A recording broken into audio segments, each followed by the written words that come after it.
Les amis, bienvenue, j'espère que vous allez tous très bien, très content de vous retrouver pour cette nouvelle vidéo et ce nouvel épisode de Côté Mondial. Victoire du Brésil, 4-1, élimination de la Corée du Sud, 4 buts en première période, une première demi-heure assez fantastique des Brésiliens qui ouvrent le bal par l'intermédiaire de Vinicius Junior, un penalty de Neymar dont on va reparler, une merveille collective conclue par Richarlison. Et le quatrième but de Lucas Paqueta était pas mal non plus. Derrière, le Brésil a plutôt calmé. La Corée du Sud a marqué le but de la consolation. On va parler de ces fantastiques Brésiliens qui ont fait honneur et qui ont rendu hommage en fin de rencontre au roi Pelé. La déception coréenne, plus de sélection asiatique en Coupe du Monde. Ces quarts de finale de Coupe du Monde qui ont pour l'instant été écrasés par les nations européennes et sud-américaines. On va parler des deux matchs, de Japon-Croatie aussi tout à l'heure. Et juste avant, je vous dis que cette vidéo est sponsorisée par NordVPN. Il y aura le petit segment dans quelques minutes. On est parti donc sur République coréenne, Corée du Sud, Brésil, Korea Republic, contre Brésil. Initialement, ce que j'ai vu du Brésil, c'est quelque chose qui ne m'a pas surpris. C'est bien sûr le quintet offensif qui était reformé avec la réintégration de Neymar et qui nous donnait du coup un Brésil très très menaçant sur la largeur. On le voit ici, le quintet brésilien, il occupe toute la largeur du terrain avec Rafinha et Vinicius collés ligne de touche. Ça les rendait très difficiles à défendre parce que du coup de la présence sur toute la largeur, des gars qui s'incrustent facilement dans l'intervalle entre centrale et latérale, la Corée du Sud qui défendait en 4-4-2, on le voit très bien ici. Bon bah typiquement pour Paqueta, tu menaces un petit peu dans la profondeur, ça fait reculer un petit peu le bloc, Richarlison entre les deux, beaucoup de soutien, beaucoup de présence et cette menace sur la largeur, non seulement elle ouvre des espaces à l'intérieur du jeu, comme on le voit ici, comme on le voit tout au fur et à mesure de la rencontre, mais en plus quand tu as des bons joueurs d'élimination et de percussion sur les côtés, comme c'est le cas de Vinicius, comme c'est le cas de Rafinha en l'occurrence sur cette action, bah, centre au second poteau, toute la défense coréenne qui a été agglutinée à 4, quand tu défends à 4 sur 5 joueurs sur la largeur, forcément il y a des espaces qui s'ouvrent et Rafinha sur ce centre qui n'est pas repris dans la boîte des 6 mètres, bah, qui est-ce qui est seul ici là-bas au second poteau et qui va se faire un délice de finir cette action? C'est bien sûr Vinicius. C'est pas fini encore, c'est pas fait, mais cet espace énorme qui s'est ouvert pour lui, c'est grâce à la présence des 5 offensifs brésiliens sur cette même ligne qui étire vraiment la défense coréenne. Et bon, bah, supériorité numérique à 54. Derrière, la finition est top parce qu'il n'y a pas beaucoup d'espace. Regardez la densité de joueurs, même de Brésiliens, dans ce tout petit espace. Il la place parfaitement second poteau. Moi, je trouve que Vinicius a vraiment progressé à la finition depuis 1 an, 18 mois, 2 ans. Quand on regarde là où il était il y a quelques temps et ce qu'il fait maintenant, typiquement celle-ci, la lucidité de la mettre pile lucarne opposée en hauteur pour conclure et pour ouvrir le score au bout de 7 minutes pour le Brésil qui célèbre. On voit 4 des 5 offensifs dont je parlais là qui méritent leur célébration. Aussi on voit les Coréens, bon bah du coup quand tu laisses un gars libre sur la largeur de l'autre côté et qu'il y a un renversement de ce type ou un centre en tout cas qui aboutit sur le gars de l'autre côté, et bah plein de gars qui sont obligés de d'un coup pivoter de l'autre côté et finalement on a 4 Coréens dont le gardien qui sont grosso modo sur la même ligne et qui laissent un champ un peu plus ouvert en tout cas poteau opposé. On le voit ici, dès que Vinicius touche le ballon, bah forcément le réflexe, tout le monde rush pour aller couvrir le premier poteau, mais il n'y a pas une distribution égale des joueurs pour essayer de couvrir toute la même ligne de but. Là, typiquement, on a 3 Coréens qui sont alignés les uns sur les autres. Tout ça pour dire que la Corée du Sud a eu beaucoup de mal, non seulement à deal avec la qualité individuelle technique des Brésiliens, mais aussi leur positionnement sur la largeur. Encore une fois, Vinicius qui est trouvé, ça c'est pour le 2-0 quelques minutes plus tard, Vinicius qui est trouvé bord de ligne, encore une fois, il a un petit peu d'espace, son centre va être dévié, Richarlison surgit bien dessus, se bat bien. On a parlé de Richarlison à plusieurs reprises sur la chaîne, notamment lors du match où il inscrit son doublé, un des plus beaux buts de la Coupe du Monde pour l'instant, pour signifier à quel point il est très très différent des autres membres du Quatuor, beaucoup moins créateur, beaucoup moins fin techniquement,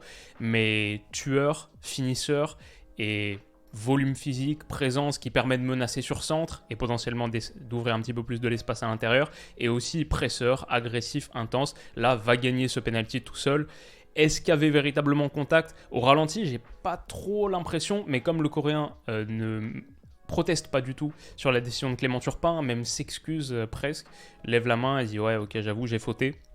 Bon, je pense qu'il y a contact et c'est simplement que sur le ralenti, on a un petit peu de mal à le voir. En tout cas, pour sûr, il ne touche pas le ballon et Richarlison bondit dessus, réussit à obtenir un penalty que le Yana Kim va tenter un peu d'intox en mode Gauthier Larsonneur contre Neymar, ce qui avait marché à l'époque.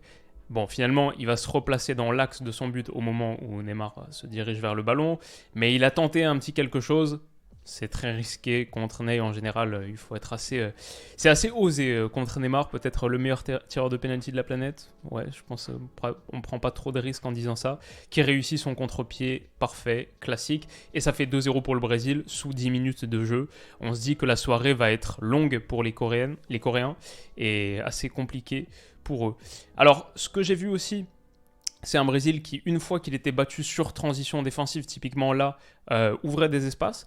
J'ai vu un Brésil très flamboyant, on a pris beaucoup de plaisir devant leur match, mais c'est pas non plus la sérénité totale défensivement, déjà parce que ça ressemble un peu au Paris Saint-Germain sur certaines phases, c'est-à-dire que le trio le plus avancé, Richarlison, Vinicius, Neymar, il n'y a pas vraiment de repli défensif. Il y en a de Paqueta, il y en a de Rafinha. Par contre, là, on voit sur une transition coréenne, tu te retrouves à 7 derrière. Et les autres gars, ils sont pas dans le champ. C'est les 4 défenseurs qui sont très aidants sur la largeur. Et Casemiro, Rafinha, Paqueta, Vinicius, Richarlison, Neymar sont très très loin devant. Et ils vont pas redescendre sur l'action. Donc ça peut conduire, je me dis, contre des formations un peu plus quali, notamment sur leur jeu de transition, ça peut conduire à quelques petits problèmes. Je me dis aussi que si ça finit à 4-1 et 4-0 pendant une longue partie du match, c'est aussi parce que Alisson dans les buts a sorti un sacré gros match. Le Brésil a concédé quelques occasions. Cette frappe de loin, difficile de dire que c'est une grosse occasion, mais juste déjà Alisson chauffe bien ses gants avec une claquette main opposée sous la lucarne qui est magnifique. La frappe, elle est totalement cadrée, elle passe sous la barre et il se détend parfaitement bien. Il y en a une quelques minutes plus tard, là, à la demi-heure de jeu, sur une bonne incursion des Sud-Coréens qui ont fait mal à Eder Militao sur le flanc droit. On sait que c'est pas son poste. On l'a vu, notamment là, il se fait totalement battre par Hwang. Et derrière, il y a une grosse occasion pour la Corée. Et juste au retour des vestiaires, Son a une énorme occasion. Et Alisson, à nouveau, parade de l'épaule, de l'avant-bras qu'il a dévié parfaitement. Ça passe d'un rien à côté. Déjà là, 3-3 gros arrêts. Et il y en a un quatrième. Je ne sais pas si je l'ai inclus. On verra. Je crois pas que je l'ai inclus. Mais 4 énormes arrêts pour moi, pour Alisson sur ce match. Et le Brésil aurait pu se rendre le match un petit peu plus compliqué. Maintenant, il faut dire qu'ils ont aussi relâché l'accélération. Ils ont mis un petit peu la pédale douce à partir du moment où ils ont largement acquis le résultat. Richarlison ici, ça c'est pour le troisième but. Il y a eu des moments parfaitement brésiliens. Cette image, elle est pas mal. Il contrôle bien ce ballon, quelques jongles de la tête pour jouer sur Marquinhos qui était aux avant-postes et à la suite d'un coup de pied arrêté. Qui remise sur... Est-ce que c'est Casemiro qui donne ce ballon ? Ça me surprendrait pas, je crois que c'est lui. Et on sait, depuis, moi je l'ai mis dans mon 11 du tournoi, dans mon 11 des phases de groupe pour l'instant, parce qu'il est ce meneur de jeu reculé, pas si reculé que ça, il donne souvent des très très bons ballons. Là, il a une passe décisive, et je crois que sur l'autre but qu'on va voir, ou une autre transition, il est souvent celui qui lance les actions de ce quintet brésilien magique. En tout cas, là, superbe passe en première intention. Le contrôle de Richarlison, il est parfait. Et derrière, il va finir et battre aisément Kim. Ça fait 3-0 et ça, c'est une action collective magique. On a vraiment vu le Brésil et Richarlison qui conclut une action qu'il a lui-même générée. Bon, décisif sur le penalty, décisif là aussi. Très bon tournoi de Richarlison pour l'instant. Titch qui danse, qui lâche un petit pas de danse au moment de la célébration. Ça, j'étais pas du tout prêt. Mais on voit un groupe qui vit pas mal aussi. Et ça n'a pas trop plu à Roy Keane dans les studios. Je regardais sur ITV1 à la mi-temps. On sait pourquoi, mais bon, le Brésil qui a bien déroulé sur ce premier acte. À nouveau, ça c'est le quatrième but, il me semble. À nouveau, un ballon de libération joué par Casemiro pour permettre au quintet de se projeter avec beaucoup de force et de furie. Mais Casemiro à la base, à l'initiative de cette transition offensive. Boum, récupération, petit ballon pour Richarlison, ballon libéré. Richarlison qui attaque, 3, puis 4. Et puis, ça fera 5. La Corée du Sud qui ouvrait de plus en plus d'espace, qui avait un peu pour ambition de recoller au score, de marquer le but, de l'honneur.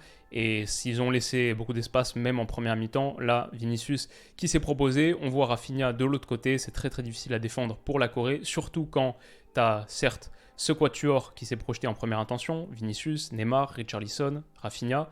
Mais derrière, celui qui arrive en trailer, Lucas Paqueta, qui est celui qui peut conclure d'une merveille de centre de Vinicius, repris du pied droit, ça finit dans le petit filet.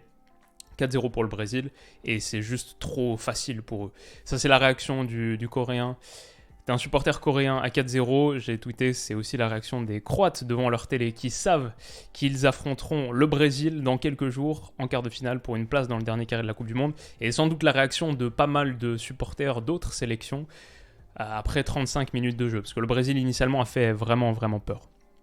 Encore une fois, ça c'est en seconde période, ça pour le coup ça ira pas jusqu'au bout, ça frappe un but, mais c'est à nouveau un peu la même idée, Casemiro qui libère, et ensuite derrière ça explose. D'une superbe petite talonnade, Casemiro il est pas brésilien que sur son passeport, petite talonnade, Vinicius qui conduit, et on les voit déjà, les 5 ils sont partis à la chasse, ça c'est vraiment le jeu de ce Brésil, sur un ballon libéré, un ballon de transition, les 5 qui explosent et qui ont pour but et pour mission d'aller se projeter jusque dans le dernier tiers. Neymar qui va donner cette passe côté, bon là c'est très difficile, en 5 contre 5, même s'il y a deux Coréens qui reviennent, ça c'est une action de 5 contre 5 pour le Brésil, et on peut imaginer que contre d'autres formations qui ont même un petit peu moins de vitesse, d'énergie dans leur repli défensif, ce Brésil peut faire très mal.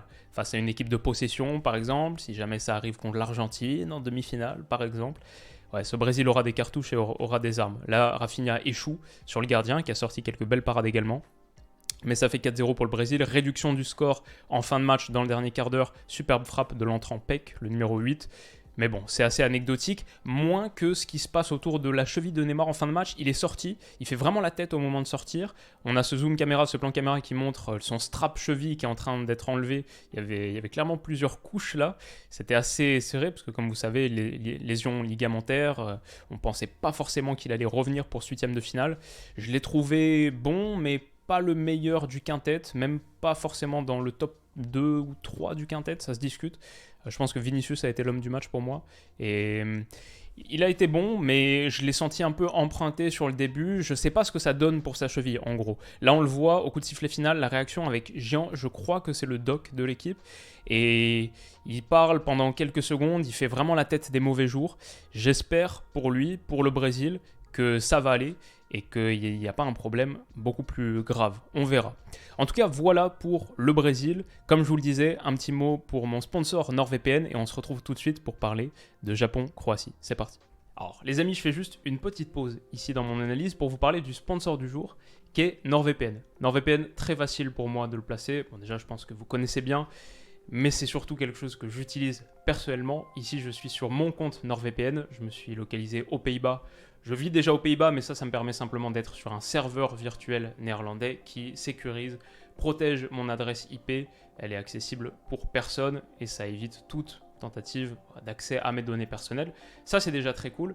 Mais l'autre aspect qui me parle énormément sur NordVPN, c'est la possibilité d'accéder à du contenu qui sinon est géobloqué parce qu'il est géolocalisé. Donc je vous explique, en ce moment par exemple c'est la Coupe du Monde, on sait que si on vit en France on n'a pas accès à tous les matchs de la Coupe du Monde gratuitement parce qu'il n'y en a qu'une fraction qui est diffusée sur les chaînes publiques, mais si je me connecte en Belgique, là, ensuite j'aurai accès à tous les matchs de la Coupe du Monde parce que ce pays formidable qu'est la Belgique diffuse tous les matchs de la Coupe du Monde sur ovio.rtbf.be, le site de la RTBF.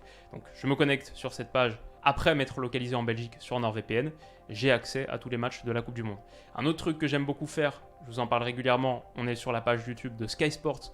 Moi j'aime regarder les résumés de la Première Ligue en VO, et même plein de contenus, là c'est Sky Sports, mais championnat italien, espagnol, j'aime regarder les trucs en VO.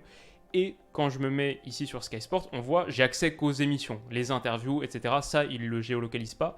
En revanche, pour regarder de la Première Ligue, je retourne sur NordVPN, je me connecte sur un serveur britannique, en l'occurrence ici Londres, c'est bon, je suis connected to United Kingdom, et du coup je peux retourner, j'actualise la page, et désormais sur Sky Sports, j'ai les résumés, celui de Newcastle-Chelsea il y a quelques jours par exemple ici. Je peux cliquer, j'ai les images, là je vais pouvoir regarder le résumé avec les commentateurs locaux, etc. Et ça je trouve ça super cool. Aussi, le truc qui est très connu, pour avoir Netflix ou Spotify beaucoup moins cher, on peut aller et se localiser et prendre son abonnement en étant localisé dans les pays où les abonnements sont moins chers. Argentine, Chili par exemple, Amérique du Sud, c'est beaucoup le cas. Il y a plein de petites astuces de ce type. Et donc voilà, merci beaucoup à NordVPN d'avoir sponsorisé cette analyse. Vous pouvez protéger jusqu'à 6 appareils simultanément et profiter de 4 mois offerts sur un abonnement de 2 ans en utilisant le lien qui est dans la description. C'est nordvpn.com/willonord. Et voilà, on est reparti donc sur Croatie-Japon. Hop, la victoire 3-1 sur penalty des Croates, 1-1 après 120 minutes, 3-1 au tir au but. Victoire qui, voilà, très décevante, triste pour les hommes d'Hajime Moriyasu. Le vrai crève-cœur pour des Japonais qui quittent la compétition après avoir livré un tournoi particulièrement émouvant. La première période qu'ils ont sortie contre la Croatie était vraiment, vraiment sympa. Et ouais, difficile pour le Japon, qui initialement a montré tout ce qu'il faisait depuis le début, la pression très forte sur le porteur, on le voit là, ça c'est après 3 minutes de jeu, sur le gardien, Maeda qui va jusqu'à Livakovic, des ballons récupérés, Modric très bien pris par Morita. Je pense que l'entrejeu croate qu'on attendait comme une des clés de la rencontre, évidemment Brozovic, Kovacic, Modric, en grande difficulté, on les a vraiment peu vus. En particulier sur le premier acte, mais même en général sur les 90 minutes. Luka Modric, par exemple, est sorti en prolongation, Kovacic également. Il n'y a que Brozovic qui reste jusqu'au bout, si je ne m'abuse. Et grosso modo, le travail qui a été fait ici, par exemple, pour passer devant, en général, la prise de Modric par Morita, a permis au Japon de récupérer pas mal de ballons. Là, une fois que la passe est coupée à destination de Luka Modric, bon tacle de Morita qui vient couper cet angle-là à destination de Brozovic qui est monté. On voit que Maeda aussi fait le travail là. Tacle, récupération, et voilà, le Japon a une occasion, une situation sympa à jouer. Ce qu'ils font et ce qui la rendait particulièrement esthétique et plaisante, cette sélection japonaise, c'est que avec ballon, c'est un style très particulier, donc beaucoup de mobilité, mais le jeu est très bas à terre. C'est des passes qui sont au sol, parce que le Japon, je ne sais pas s'il y a un mec de plus d'1m85 dans cette équipe, c'est des petits gabarits. Mais c'est pas du jeu de possession à l'extrême, stérile, redondant, latéralisant. Au contraire, l'idée c'est piquer dès que possible, être très très vertical, très très tranchant, même sur un ballon typique comme ça d'un défenseur central, boum, on met devant en cherchant Ritsu Dohan par exemple là qui était titularisé. Alors ça ira pas ça le touchera pas sur cette action, enfin le Japon fera rien de cette situation précisément, mais voilà, l'idée de à la récupération se projeter très vite, faire très mal, mais pourtant avec du jeu au sol, soigné, c'est vraiment un style très particulier et très sympa. Là sur cette projection de Junya Ito, on l'a vu faire très très mal sur sa vitesse, Daizen Maeda qui propose dans la profondeur, qui est servi délice de petits ballons. Il y avait des séquences techniques et collectives de grande classe des Japonais, typiquement celle-ci vous en souvenez peut-être, Morita sur le côté, petite talonnade, parce qu'il est pris, talonnade magique pour Maeda, qui va conduire, mettre en retrait sur Kamada qui s'est proposé, et Kamada face à la surface de réparation fait mine de rentrée intérieure, ressort extérieur, petit ballon parfait. Pardon, c'est pas Kamada, c'est Endo, le 6, qui a fait un match fabuleux, notamment sans ballon, avec quantité de tacles. Et c'est Kamada qui est trouvé ensuite sur ce ballon intérieur. Malheureusement, sa tentative va passer au-dessus, même largement au-dessus, alors qu'il y avait peut-être un petit ballon en retrait à mettre là pour Ritsu Dohan. Mais le Japon a vraiment livré quelques séquences collectives de grande classe. Techniquement, c'était vraiment, vraiment sympa.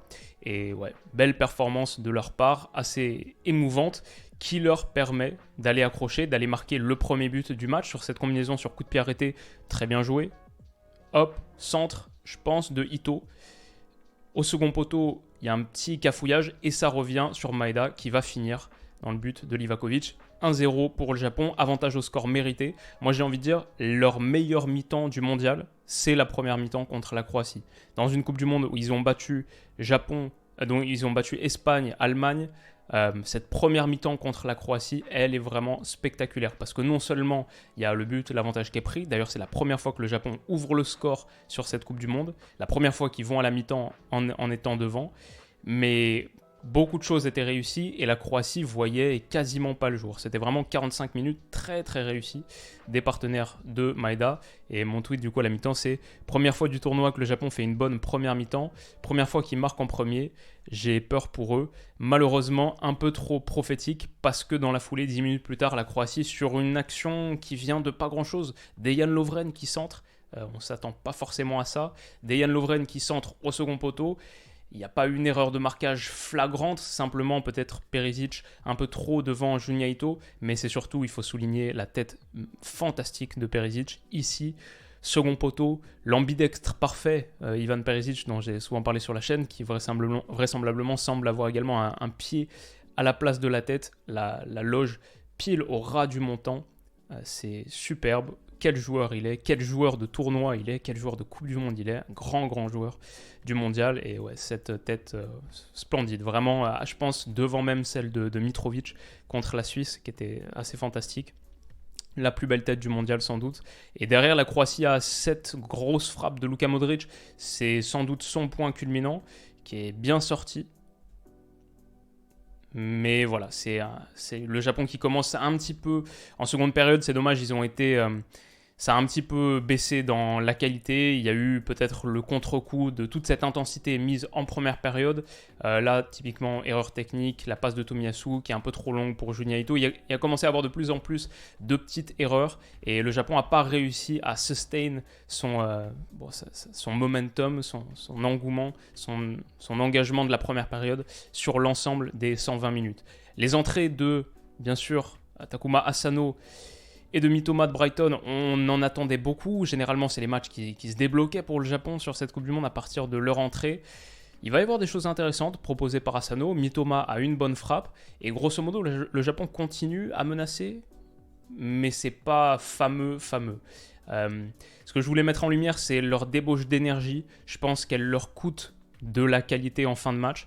Typiquement ici, ça c'est Junya Ito, regardez le minuteur 71-42, Junya Ito qui déborde, gros effort consenti, centre, c'est repris, c'est dégagé je pense par Lovren.